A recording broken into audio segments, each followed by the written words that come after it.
Get started with this Kevin Stefanski, Baker Mayfield drama. You know, like Baker Mayfield's got a little Michael Jordan in him, right? He has to create these narratives in his head that sound good to like motivate him to go against people. And he's like blaming Kevin Stefanski for getting run out of Cleveland.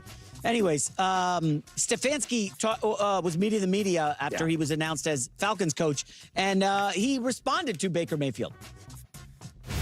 I love rivalries in sports, and obviously Buccaneers-Falcons have a great rivalry. It's something that I'm excited about, but I would not get into the specifics of those type of things, other than to say I have a ton of respect for Baker as a player, as a person. That's a great team with a great player. There you go. That's well said. I like Stefanski. I know a lot of morons out there are like, oh, he won 2 Coach of the Year. What does he want? Well, give me the win. Like, settle down. He was in Cleveland, Colin. Do people not understand how bad it's dysfunctional this franchise has been? Yeah. And our staff put together some Baker numbers with and without Stefanski. Oh, I want to see just to see if there's any big difference. You tell me. I don't know, Colin. Oh, you see anything big there? Well, he had a much better winning percentage with Stefanski than without. Yeah, imagine that in the factory of sadness, Cleveland. I'll just remind people, including Baker, what happened. Basically, he got run out, but they were doing it for Deshaun Watson. And that's not Kevin Stefanski pulling the strings, Why right? can't I like both? I like Stefanski and I like Baker. I like both, and I root for both.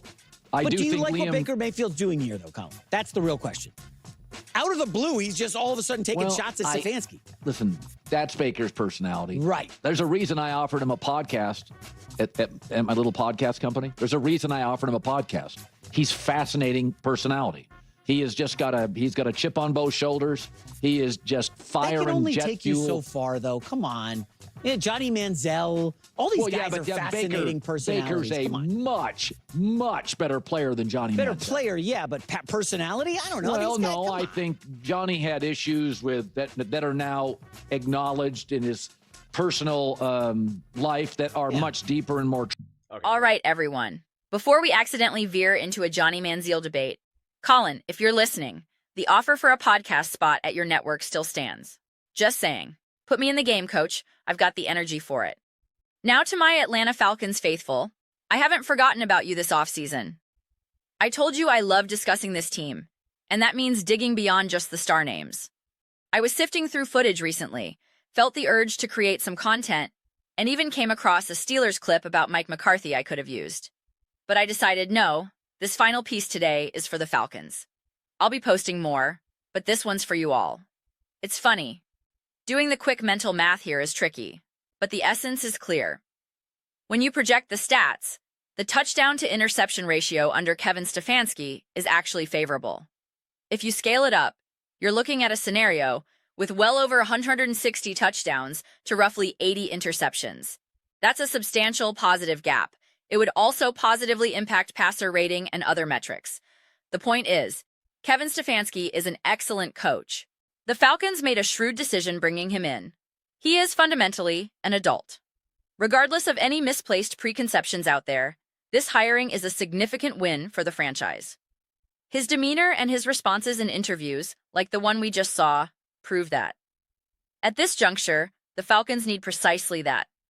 Mature, steady leadership to construct a legitimate foundation. First and foremost, you have in Bijan Robinson one of the most talented, coachable, and culturally perfect players you could possibly hope to build around. He embodies the type of character and work ethic you want permeating the entire locker room, and he's only 23. His presence, even down to his social media persona, is exactly what you need. This stands in stark contrast to the Baker Mayfield dynamic, which, let's be honest, you're better off moving on from entirely. That kind of volatility is not what this building phase requires. You are now constructing something deliberate. You're establishing a culture. You have an immensely intelligent head coach who engineered success in one of the league's most challenging situations in Cleveland. Therefore, I believe the Atlanta Falcons can correct their course swiftly, provided they find stability at quarterback, be it through Desmond Ritter's development, a healthy Taylor Heineke, or another avenue. As someone who believes in Ritter's potential, health and consistency are the obvious caveats. The pieces are there. Significant investment has been made in the defense. The offense possesses dynamic weapons. You witness the value of veteran stability with a player like Kirk Cousins. This ship can be righted much faster than it may appear. Consider this. If the team had simply made its field goals last season, a playoff berth was within reach. The same argument could be made for this past year. You should have beaten the Buccaneers early in the season. It was a one-score game. This was a campaign where a single play in a single game altered the entire trajectory. I appreciate the steps the Falcons are taking. And personally, while I wouldn't want Baker Mayfield's particular mentality defining my own team's locker room, I love that it exists in the league. It injects drama and makes the rivalry compelling. You know the media will feast on it. The first Falcons-Buccaneers matchup will feature that soundbite on a loop, with commentators like Joe Buck and Troy Aikman milking the no love lost narrative for all it's worth. That's how Baker plays, with a perpetual chip on his shoulder. And it contributes to the WWE-esque spectacle that the NFL thrives on, in small, entertaining doses. This is why Stefanski's measured response was perfect. He's a leader, not a fan. He avoided the pitfall of emotional, unprofessional comments, unlike what we heard from Ben Johnson with his "I hate the Packers" remark. Come on, man. You're a highly paid professional running a billion-dollar operation, not a caller on a talk radio show. I need my coach to be composed, emotionally regulated, and strategic. Kevin Stefanski is that adult in the room, and after the Falcons' recent cycles, that's exactly what this organization needs. Consider the sheer chaos that defined the Cleveland Browns throughout his tenure. Through it all, Stefanski remained stable and poised. That composure is invaluable and will pay massive dividends in Atlanta. In those moments in Cleveland when situations spiraled beyond control, his intelligence manifested as an understanding of what not to do.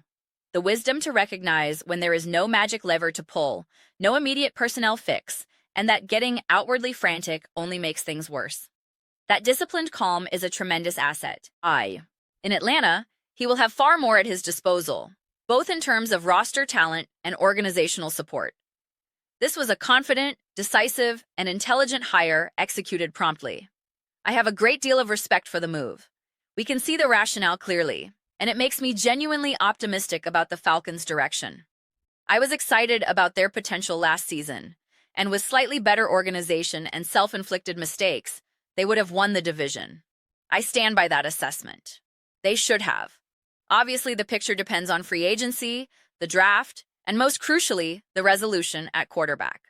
But there is substantial reason for optimism in Atlanta right now.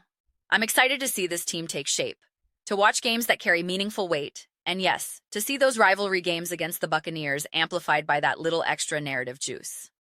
I'm fully on board. Those are my perspectives. I'm eager to hear yours. What's your take on Kevin Stefanski and the Atlanta Falcons' future? And for all the Baker Mayfield supporters out there, feel free to chime in as well. Don't forget to subscribe. We're building a fantastic community here, and I'd love for you to be part of it. The goal is to create a space we're all connected to and excited about. A thumbs up on the video also helps immensely with visibility. Thanks a lot, and I'll see you next time.